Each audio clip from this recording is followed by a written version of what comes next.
अंजलीताईंकडे येते. अंजलीताई, तुम्हाला काहीतरी बोलायचंय.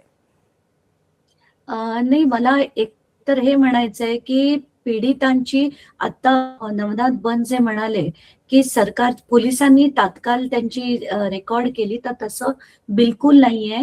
एकाच पीडितेचं रेकॉर्ड झालं होतं. 6 पीडिता अनेक वेळा पोलीस स्टेशनमध्ये जाऊन सुद्धा त्यांचं कोणीही म्हणणं ऐकून घेतलं नव्हतं. त्याच्यातली एक जी केस होती, जी खोटी केस केली गेली, त्याचं शिर्डी पोलीस स्टेशनमध्ये जेव्हा तपास झाला आणि त्यानंतर अहिल्यानगरचे जे एसपी आहेत सोमनाथ घारगे यांनी हे प्रकरण निदर्शनास आणून दिल्यानंतर मग त्याच्यावर ते अगदी थेट सीएम पर्यंत गेलं आणि हा प्रकरण हे बाहेर आलं. म्हणजे दातेंकडे गेलं आणि दातेंकडनं मग सीएम कडे गेलं.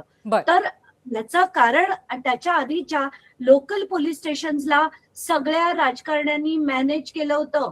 आणि माझा आक्षेप ह्याच्यावर आहे की पोलिसांनी पोलिसांची ड्युटी करणं अपेक्षित असतं, पण ती कधी होत नाही.